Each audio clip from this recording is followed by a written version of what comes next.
Hunter from THS, and we're here with Joanne Higginbottom, the composer for Primal and Unicorns, Eternal Warriors, among other things. She's a very, very storied composer, and she's performing here at Comic-Con later today. So hi, and welcome to the show. Thank you very much. Thanks for having me. So starting off, we'll just kick into some questions here. Have you ever performed at Comic-Con in something like this, like where you're going to be performing your music live? And if not, what are your expectations for the performance? I have not performed before. I've been to Comic-Con once before, and I did a composers panel, which was awesome. And everyone is so lovely and friendly here, and it was so well received. It's very cool.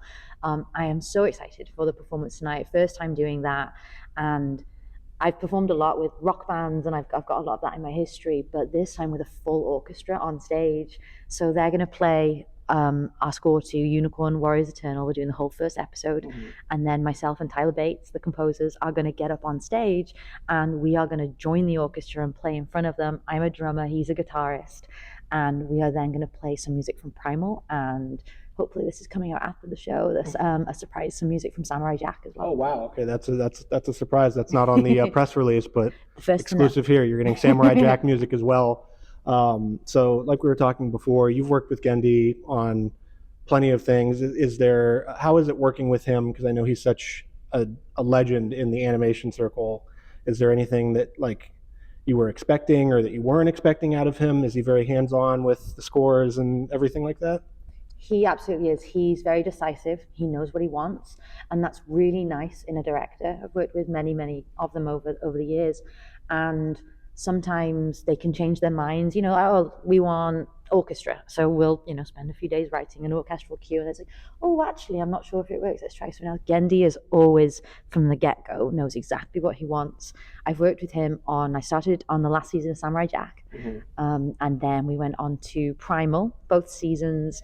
We have now Unicorn Warriors Eternal, and I'm actually working with him currently on his next movie that's coming out next year, which is Fixed. Oh wow! Yeah, that's awesome. But he's fantastic. We meet, and it's called a spotting session, and we first see the show for the first time, and there's no music in it whatsoever. And we hit play, and then we sit in our studio, and GENNDY pretty much sings the entire episode to us from start to finish, which is very unusual. He's the only person I know who does that. But we then hear when the music's coming in and out, whether it's, I don't know, fanfare-ish, percussive, and he's quite literally going chicka chicka chicka chicka chicka chicka chicka and bang whap, and it's exciting. And honestly, that is so much more specific than someone saying, and here we need fast percussion, and then we need to hit that moment, and it's like, just sing it, and we understand it completely. It's kind of like he's almost storyboarding the music for you by sitting there with it. That's awesome to hear that he's that hands-on with his material and with his work. Yeah. You have plenty of animation credits, you have plenty of live action credits. Is there anything that is there a difference between the two? I know a lot of people, there's the big sort of, I don't even know if it's a debate anymore, where people are saying like, oh, animation is cinema, but is there anything that goes into differently between doing work for animation and doing work for live action productions?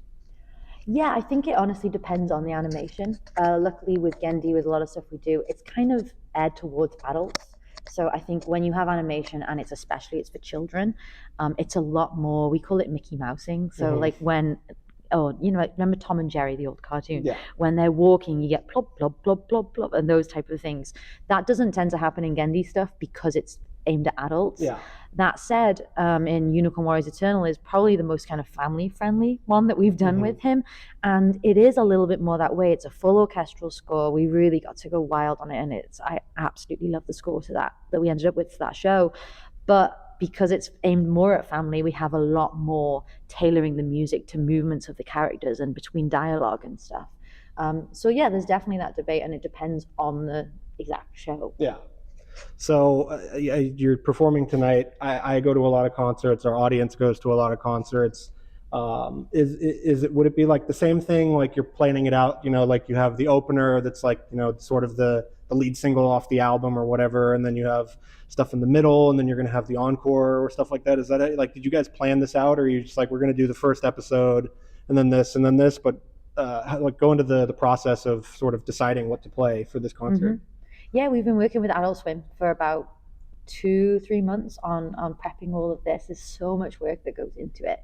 Of course, there's 35 orchestral players on stage, and then there's a vocalist, Tyler on guitar, and me on drums. What am I going to say?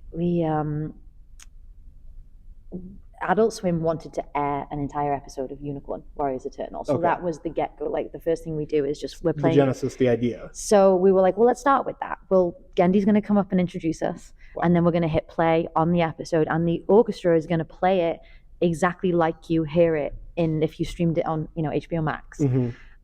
So they will play it like that, and then kind of fade to black, and there's eerie music playing, and that's when tension is building and things.